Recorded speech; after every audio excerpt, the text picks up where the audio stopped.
Welcome. Welcome once again to the beatzillapdx official show. I am beatzillapdx. Officially. Get that up there. All right. All right. How's everybody? See what we got here. Queen Adia, Judah Queen, Silent D. Yes, indeed. We are here one more again. One more again. Again. This is the Beatzilla PDX official show. Hopefully, you guys can hear me just fine. Let me know if my sound is cool. And we will start right on into this. Talking about Black excellence versus white supremacist envy.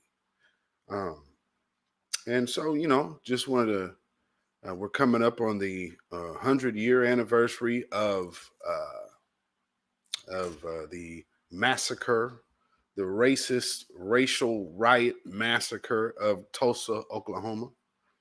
And, just kind of getting into who these people are or were and what they were trying to do. Also came across another situation that was, so, there were other places. We have places like that here.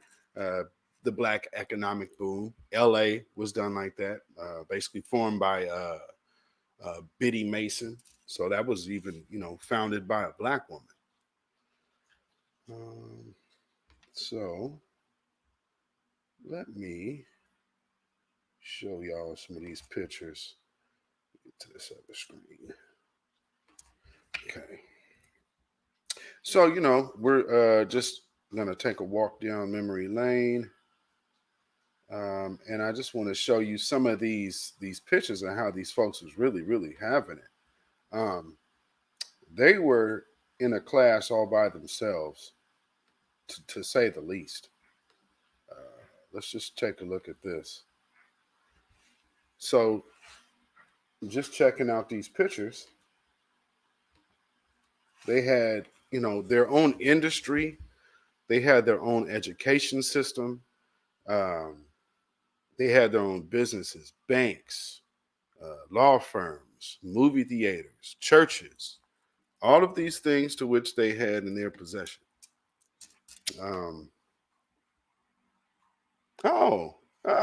Yes. Mrs. Hardgrave. We got the Judah Queen's mom in the house. Welcome very much. Thank you for joining us today. Just go ahead and, we're celebrating Black excellence. This looks like one of those kind of supper club deals. They had a lot going on. So when I was looking this up, of course, we've always heard these stories, but this is coming up on 100 years, and these people have not, the families have not seen a dime anywhere near a correction. And just looking at how these people were carrying themselves, you could see there was some money around there. This brother definitely looks like some money right here. Let me make sure that. Okay, looks like my sound is right. Yes, welcome, Mother Queen. Absolutely. Thank you. See, these people was living. They was really, really having it. They had their own theater. So, I mean, like, check that out. They had their own Broadway theater activity going on. I mean, so when you talk about self-contained Black folks, these people epitomized it. Look at all that. Classy Black folk. And building in their own, building amongst their own, building for their own, educating their own. So that was a big boom for education as well, because, they had their own little town and then just started circulating them dollars and built an entire working, thriving industry.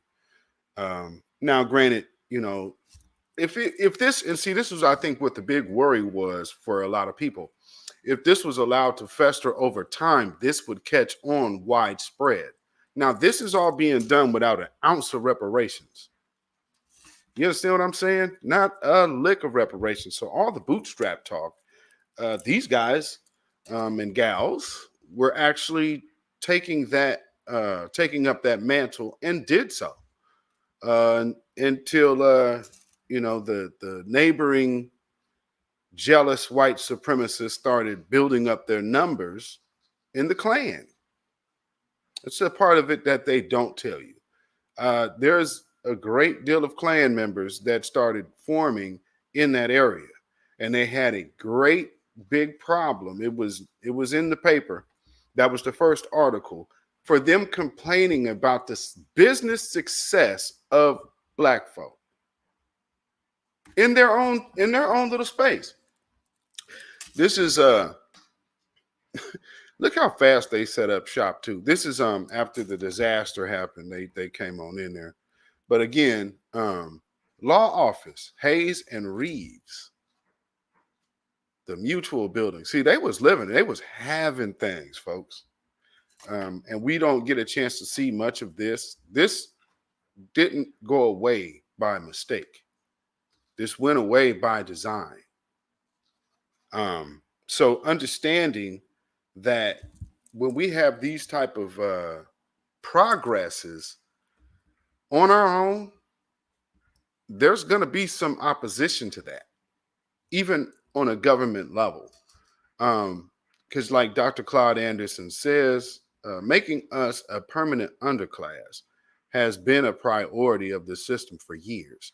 So understanding that part is definitely something to take into consideration when, as far as this story goes, especially because you're just seeing, they had their own radio. They were broadcasting nightly. So you were able to communicate amongst each other as well. And they don't like that. Here's the bank. You got a lawyer's office and a bank right there. It was cashing checks. St. Luke Penny Savings Bank, all the way from Richmond, Virginia, and set up right there on the street in Black Wall Street. Y'all just don't understand. These are some of the things and some of the ways that some of those haters took advantage of the moment, and they made postcards because they couldn't stand the sight of this. You understand what I'm saying? Now, they made up an excuse, and we'll get to that. I'll play a video here in a minute. That will explain what sparked this whole thing off as they used it as an excuse. But I want to show these pictures first, just so I can really put it in your mind what they really were mad about. All these people got cars, they balling. They are balling out of white supremacist control, and they just didn't know how to handle it. See, there's a plane. This is a color picture of it as the government of the United States was sanctioning airstrikes up on this all black strip here. Look at that. Disaster strikes when white supremacist envy reaches a boiling point. As we saw on January 6th, they didn't burn down the Capitol. No, of course not. But what they did do is show you that they have not changed. What they showed you is this is the offspring of those people that still have that same vigor and hate festering in their hearts. And for who? This is the big theater that they had, reduced to rubble because of their envy. Airstrikes killed 75. Over 1,100 homes destroyed.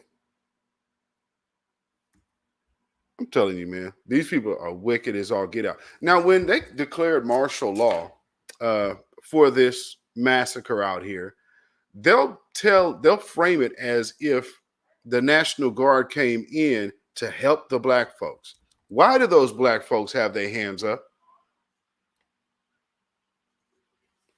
You understand what I'm saying? Why they got their hands up? Here's another. And look what this says. Greenwood resident arrested in aftermath of Tulsa riot. Blacks defend their community as best they could, but they never stood a chance. Well, okay, if he was defending his community, why is he under arrest? This is a charred remain. To see, these people were going nuts on black folks. I think later on he's identified that charred remain. White residents looted. So they basically came over there and was like, we finna take these rich Negroes things.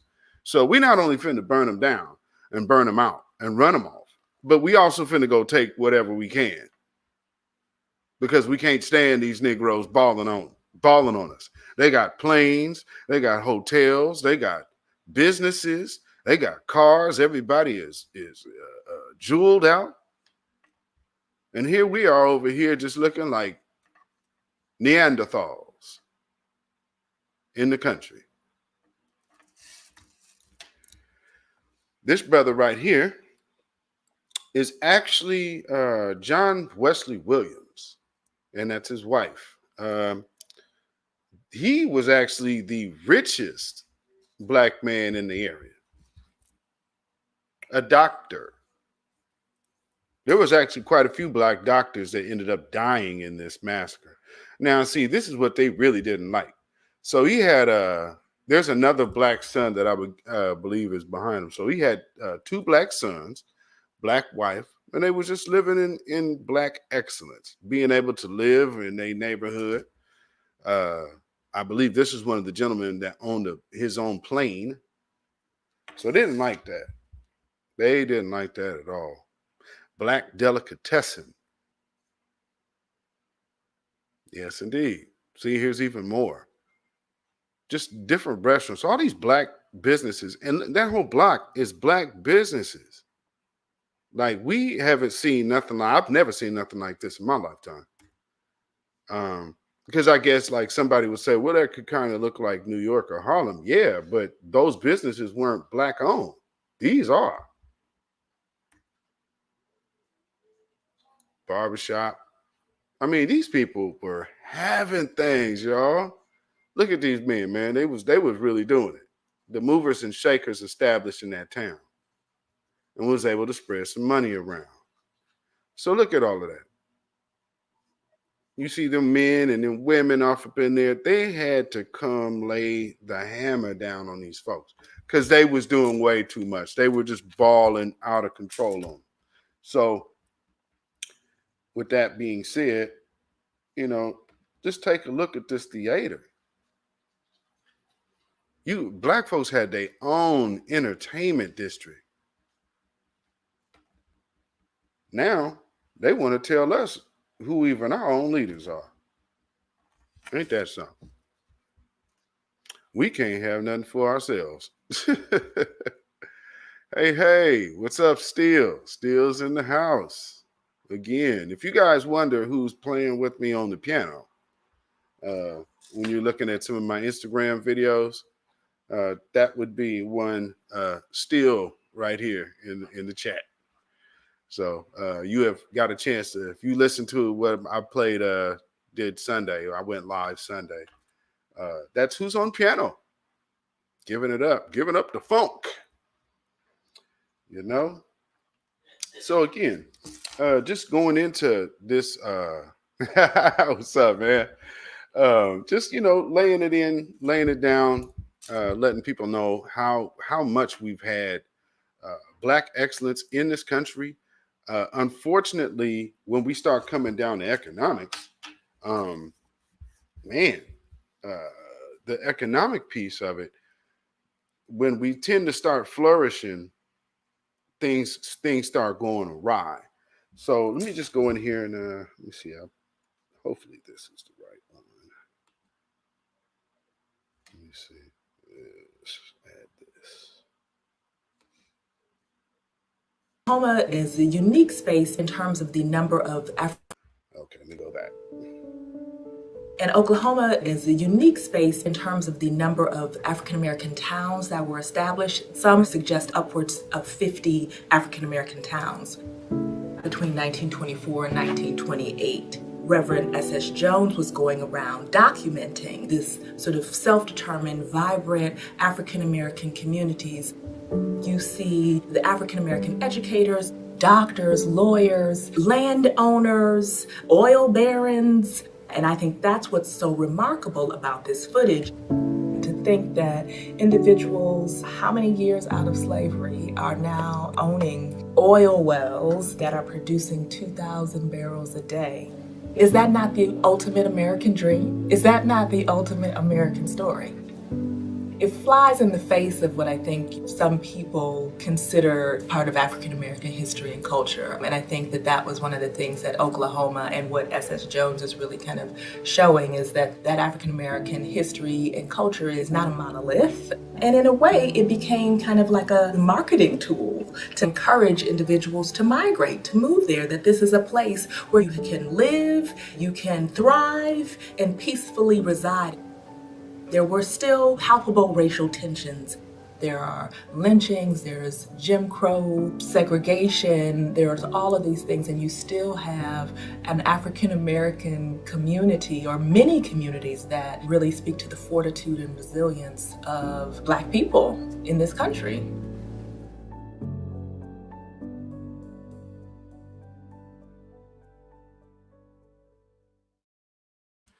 So, they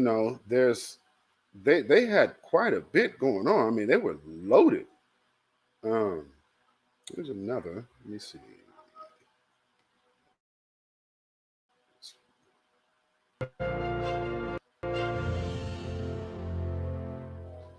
In the spring of 1921, the Black community of Tulsa, Oklahoma, enjoyed significant economic prosperity and political independence. Located in the city's Greenwood district and known as Negro Wall Street, it was considered one of the wealthiest Black communities in the nation. On May 30th, 1921, a 19-year-old Black man boarded an elevator in a downtown building. The elevator operator was a 17-year-old white girl. A store clerk heard her scream, ran to the elevator to find the girl, then called police because he thought she had been attacked. The girl told police she had just been startled by the man and did not want to press charges.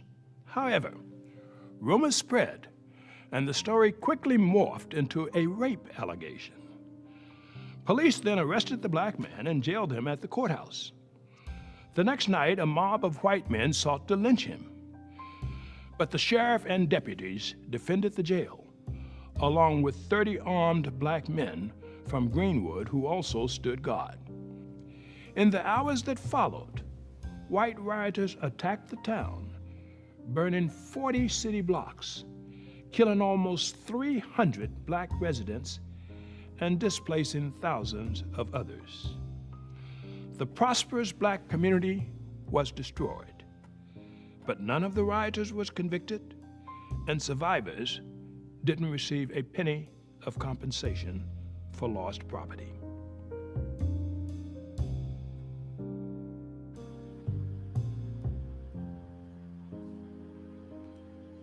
Ooh-wee. So, I mean, that right there is extremely self-explanatory.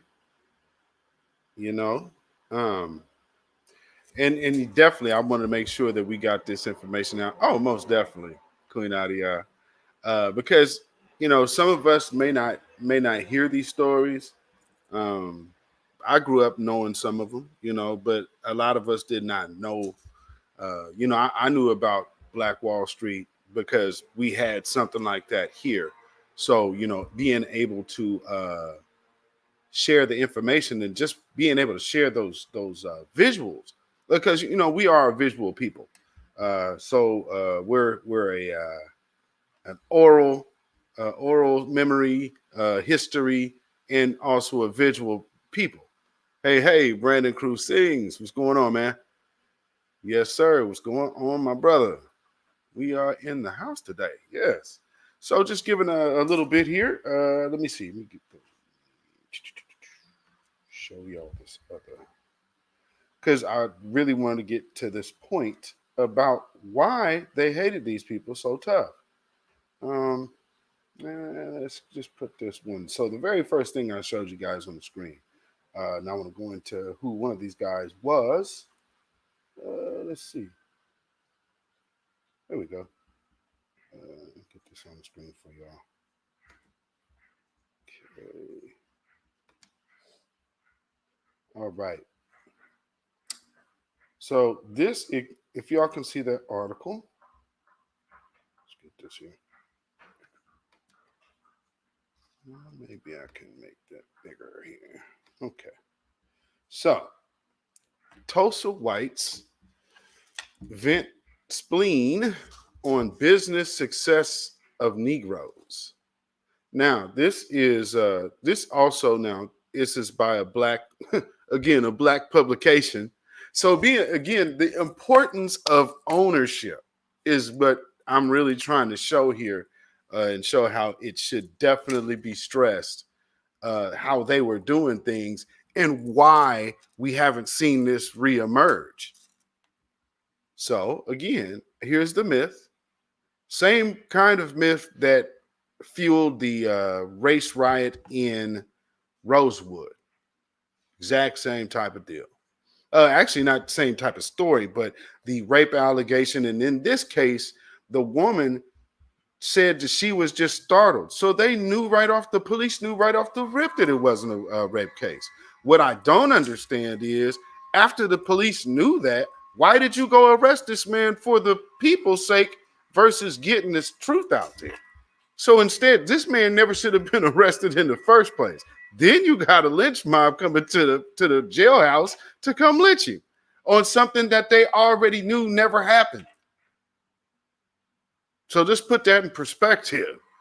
So this whole thing about how Black Wall Street went down, they knew that woman wasn't raped. She herself said she wasn't pressing charges. This is what the problem was.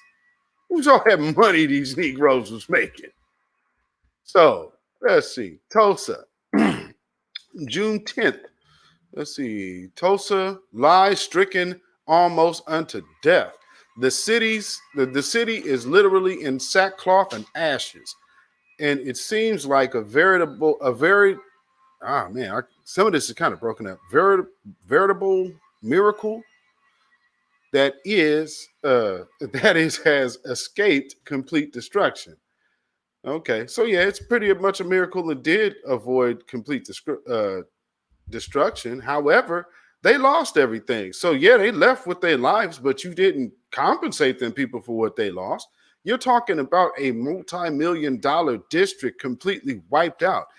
This government will bail out airlines. One of the most biggest, dumbest things I've ever seen in my life. This government bailed out banks. How the hell are you going to bail out the money with the money?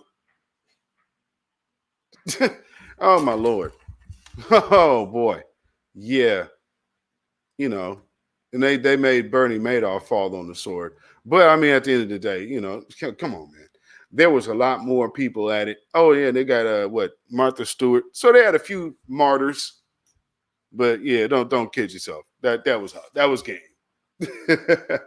So here are these a few of these prominent people that were killed. Prominent Negroes killed. Let's see. It was but a short step from the business section to the better residential sections in this locally. Here, 3 prominent colored men met death defending their homes from the torch-bearing mob. Dr. A.C. Jackson, the leading colored physician of his city, was killed on his doorstep in his well-appointed home, touched by torch and totally destroyed by the fire that followed. The same fate befell Wesley Williams, and his name is actually John Wesley Williams. That's the brother I just showed you. So the brother that was balling out, that was the wealthiest Negro there. He also met his end trying to defend his stuff. He actually is the one who owned the theater. Wesley Williams, the wealthiest Negro in Tulsa and the owner of the Dreamland Theater, also destroyed by fire. No coincidence there, huh? Now, if you just notice what I just showed you with the plane dropping, it's literally dropping bombs on that theater. They did not like, and this is the government. Come on now. We're not finna play games with this. This is the United States government that did this on the behest of Klansmen. So come on now. Now, ultimately, what do? We killed two birds with one stone. And then they declared martial law. But in the midst, just look at the propaganda that the media was putting out. Just read that headline. Vicious blacks were planning great uprising. A rebellion. A rebellion against what? This man was innocent. You were looking to lynch a innocent man that was already proven innocent and for some reason was caught back up in this case by the rah-rahs of the Klan. That's how this whole thing got started. Because why? They didn't like all these Negroes making that money. Now, let's go see. Let me show you who this man is.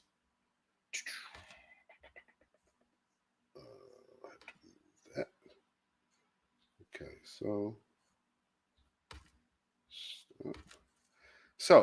far, are you guys getting a little bit of an idea of what's happening here? Let's see. Let's first go with this man here, because he was the first man mentioned.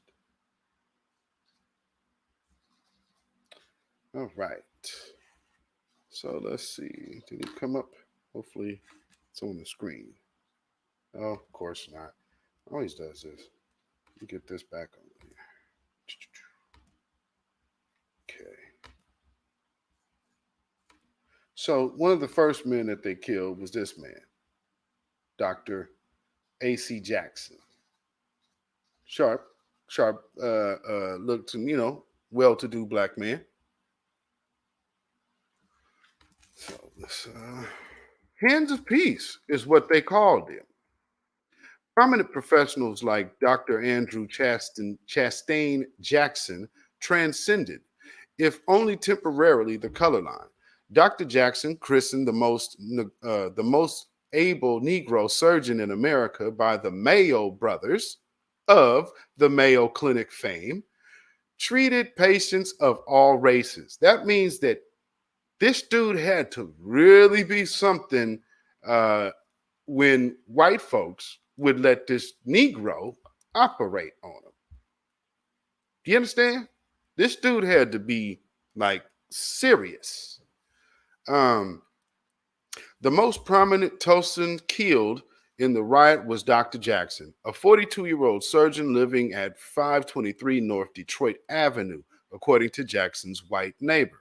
Former police commissioner and retired judge John Oliphant, Dr. Jackson had raised his hands to surrender to a group of whites when two of them shot Dr. Jackson dead in what Oliphant called cold-blooded murder. Oh, see? Now, and this is a doctor. This is not some, low brow, low energy, low vibrational type of human being. They called him the Hands of Peace. So, but, being the Hands of Peace obviously was very profitable. It stands to reason that he probably made good money at it, What can I say? So, let's see. So let me go down here. I'll skip down here because it's talking about his credentials. But Dr. Jackson lived on what was known as one of the most exclusive blocks in all of Greenwood. His neighbors included Booker T. Washington High School principal E.W. Woods, Tulsa Star publisher A.J. Smitherman, and physician R.T. Bridgewater. So these were people, like I said, you can see from them pictures, boy, these folks was having some money. Look at that. Yours fraternally, Dr. A.C. Jackson, consulting physician and surgeon. Chronic diseases and diseases of women, a specialty. Well, then that would beg to say that this man was probably helping women give birth and probably putting women in the most healthiest position for regeneration. Dr. Jackson created some of the most innovative surgical tools that are still being used today, post modifications and surgical and technological advancements. Surgical students the world over have been influenced by this great surgeon's contribution to the medical community. Why Dr. Jackson, one of the gentlest of men, would have been singled out. Oh, why he would have been singled out is not known. Yes, it is. He was rich. He's one of the richest men on the block. He lived on a baller block. He was in the exclusive neighborhood. Yeah, you knew exactly why he was targeted. See, this is the point that I'm making here. The envy, the depth of the envy of these racist white supremacists was all about not being able to feel superior watching these folks ball out. That's what that was about. That's all that was about. Oh, so let me see. There's another guy I wanted to show you about. But I mean, you guys are getting the picture, aren't you? I mean, it can't really be much clearer, can it? I mean, because that seems like, we hate your guts over here type stuff. And it's all about these Negroes over here making too much money. What you guys doing over there with all that money? Don't you know if Lord wanted you to be rich, he would have gave it to you. Then when you put in a position, they sit up here and say, well, no, you got to give it back. That Florida Evans mentality.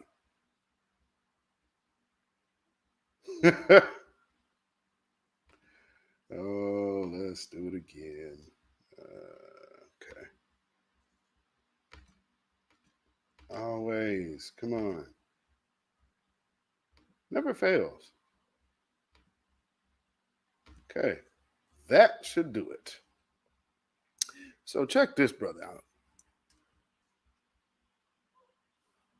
You should be able to see the victory. Yes, you can. Okay. So, victory of Greenwood, John and Luola Williams. So these people were really, really doing it. And that was the picture I showed you before. Let's see here.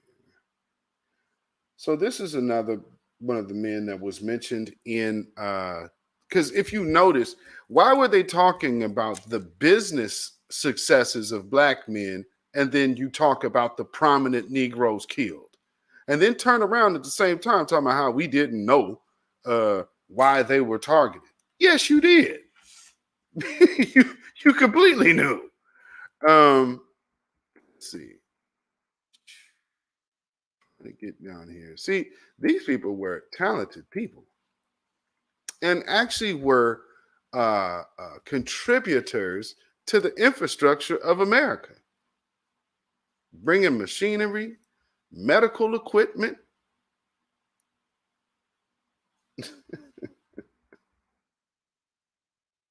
This family here was killing the game because and I went and actually looked into the wife, looking for part I was looking for here. But both, she came from a well-to-do family as well that kind of came out of slavery after they dipped. I need to get down to get here. Okay. So just looking at the theater that they did, going into everything you see, and just being so self-contained, black owned, just in within the same community, and being I want to know what the interaction with other Black communities was at that time, if they could get it or if they were just kind of all by themselves. Because to me, it seems like they were kind of like in a pigeonhole to me. But it looks like they had Lula's entrepreneurial spirit paid off. The Dreamland Theater quickly became just as popular as an attraction as the confectionery. The movie industry boomed as well. After Dreamland Theater's first year in business, film studios were forming all around the country. Did you hear that? See, the one thing about when Black folks are really doing something, it really will set a trend. But people understand how to monetize it, and then they understand how to cut Black folks out of it. So you got a lot of things that our ancestors have created in this country, but none of those families are reaping those financial benefits as well as some of these companies attached to Big Pharma are. They balling out of control. Philip Morris, all of these different places, they all owe Black folk. Georgetown, they all owe Black folk. That's just aside from reparations. That's just from the dirty dealings. So I mean, it's you definitely got to know. Oh, yeah, you already know. Dreamland burning, boy, they burnt that joint down, man. With an actual plane. That's what's so cold about it. Let's see. So Williams family legacy. The September 14th, 1922 issue of the Black Dispatch in Oklahoma City proudly announced the rebuilding of the Williams Building and the Williams Dreamland Theater. Take note in something again, the Black Dispatch. So again, another publication, another foundational Black American publication. All of these things now are gone. Why? Why are they gone? Well, I'll tell you. See, the one thing that you have, if you can undercut the financial structure and you can undercut the family structure, and then you interject the government, it's a recipe for disaster. So these are prominent people that were killed here. They weren't miscreants. These people were doctors, inventors, lawyers, judges, preachers. These people definitely were contributing positively to society overall. But you know how that go. Here's some more footage. One of the brothers actually was also the Williams, I believe. He was also a filmmaker.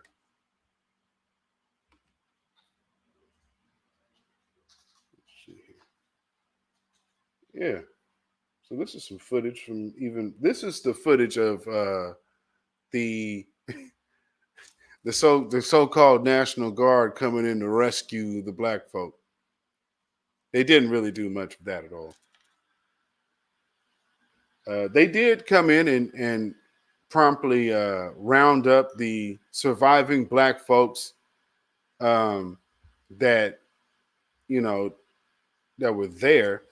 They rounded them up and put them basically in that concentration camp type deal, which here's what it is. Now here, I want to show you all real quick another city that they kind of did the same thing to. So it wasn't just Tulsa. That's what's so crazy about it. Anytime Black folks started getting some economics, boy, oh boy, oh boy, here come the bulldozers. Eminent domain. We need this freeway coming through here now. All right, let's see if we can get this one on up here.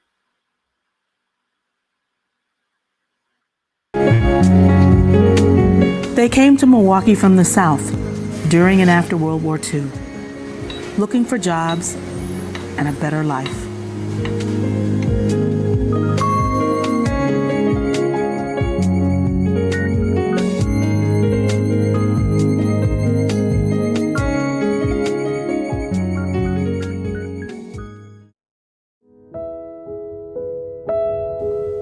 But here they found racial hostility just as real as it was in the South.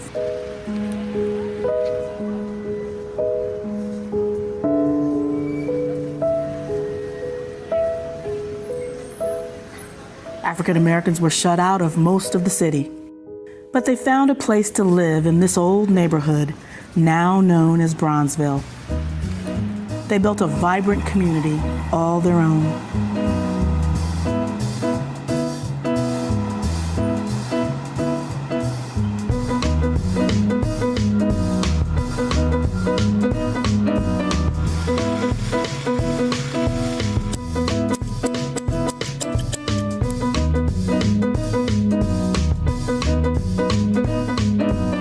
I remember when I was a kid, the community was the backbone of everything.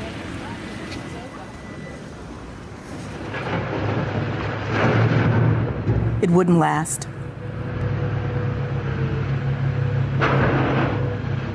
Progress in the form of urban renewal and the freeway crashed through the neighborhood, demolishing a way of life.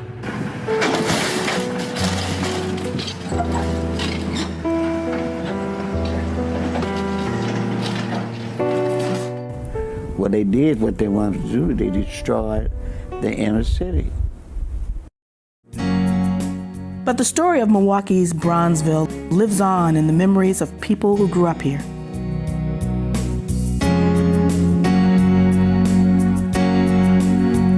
Join me, Sheena Carey, and high school student Kamani Graham as we walk the streets of Old Bronzeville and rediscover the neighborhood.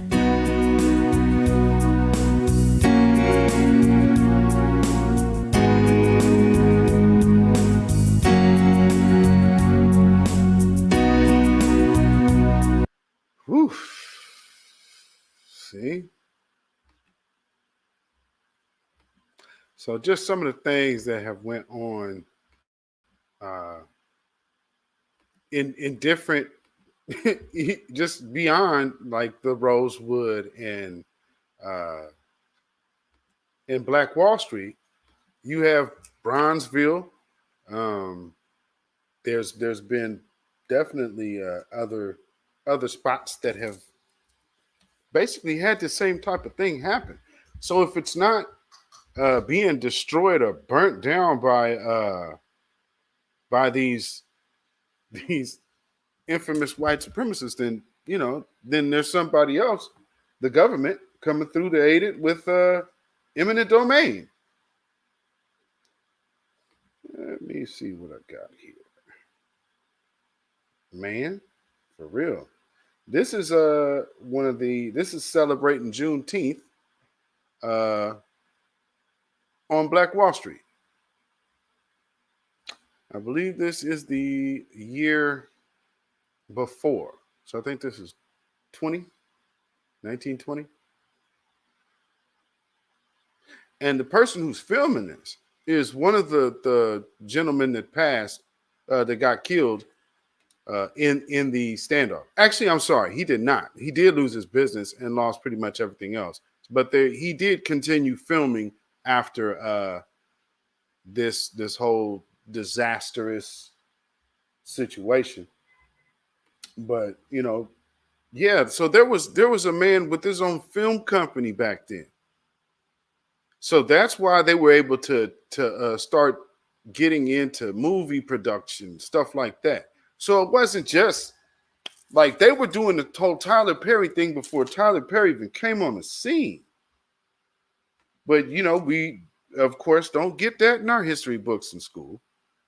But yeah, definitely it happens. So what's the other one? Here, let me show you another part of another video on. This is another clip on Bronzeville.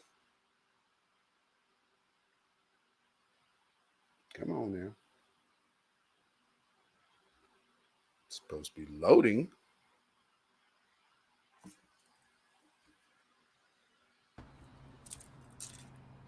Bronzeville is both a place and a spirit of the sons and daughters of the Great Migration to this northern city, who came up by way of New Orleans, up through Memphis, up through Chicago, up to Chicago, seeking the promised land, and were literally restricted by legal restricted covenants imposed by people associated with the University of Chicago, who wanted to contain that mass migration in a narrow band of land, 3.5 miles by 1.5 miles wide, that came to be known as Bronzeville, or i.e. Black Metropolis. It was a place because of the concentration of people. You had 300,000 people crammed into a narrow band of land at its height. So you had people in kitchenettes and piled on top of one another, commerce everywhere, restaurants, clubs, businesses, etc., buoyed by and supported by the numbers racket, right?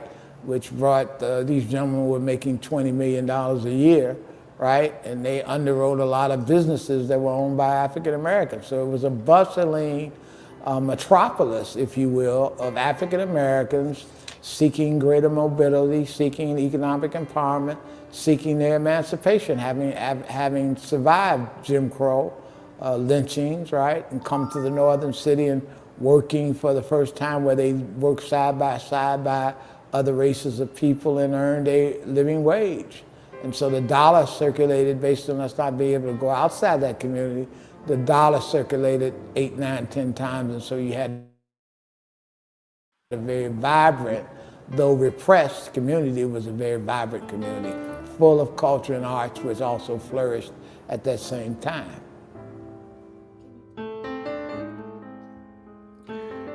So again, having that space of our own to flourish is just, it's invaluable. And that's pretty much what I wanted to get into on this broadcast, and just so you know that there's been so many successes and so many people that have done so much in just our American experience that don't get talked about because it's the American experience. So again, we always need to make sure we keep in perspective our actual true history. We make sure we tell our own history. We make sure we control our own narrative and how we are presented to the world. You know what I'm saying? And just to wrap that all up, I'm going to get to something here. Community. Let's see. Problem as it is. Do you think a Negro family moving here will affect the community as a whole? Definitely. In what way? I think that, well, the property values will immediately go down if they are allowed to move in here in any number. Now, before I get to the point that I want him to elaborate on, just think about what she just said. Now, when these folks was over there in Tulsa having things, oh boy, oh boy, oh boy. Now, nobody said, well, the property value is going to come down. We need to go down. How do we stop them Negroes from making all of this money? How do we get them out them pockets? Now, there's going to be another part of this video. I'm about to wrap this one up, but I will be doing another one, and pretty soon I'm going to do some night broadcasts. Not sure if that'll be tonight, but there will be a second part of this video as well. Because this is all part of the same series of Understanding White Supremacy 101. And again, this is just showing you the Black excellence and how envy can stir up such a ferocious cause against us. So, with that being said, I'll let this person finish it out, and then we'll round this one up. And what of the dream of middle-class respectability? If a Negro family can afford what you can afford, how do you justify your feeling of superiority? What other objections? And that is why they destroyed Tulsa, Oklahoma. You understand me? That's why. So, with that being said, I just wanted to make sure we just went ahead and touched on a little bit. I got some more coming, and I'm gonna be doing an icon show as well. So I will be doing an icon show pretty soon, just highlighting our icons of especially the influencers of the grassroots and the new black media. So with that being said, this has been the Beatzilla PDX official show. I again am Beatzilla PDX, and you can follow me on Twitter at Beatzilla PDX. You can follow me on Instagram at Beatzilla PDX. And on Melanated People, you can find me at Michael Beatzilla Whitmore. And even on Facebook, you can find me at Beatzilla PDX.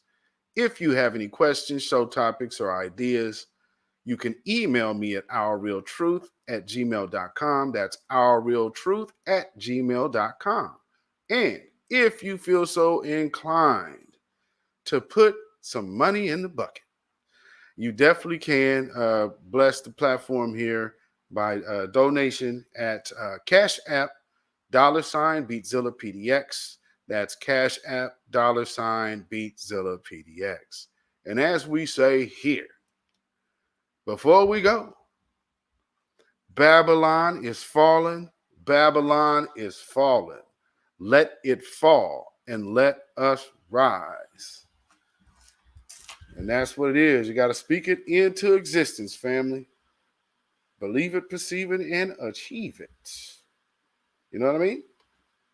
So, with that being said, y'all have a blessed, enlightened, powerful day. And until next time, please like and share and subscribe this video. Like the channel.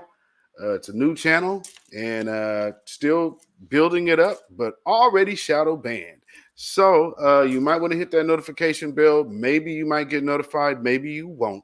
But if you follow me on the other platforms, then you will be informed of when I'm going live. And I'm putting the times in the title so you can see what time it is per your time zone. So till next time, family. Shalom, y'all. Love y'all.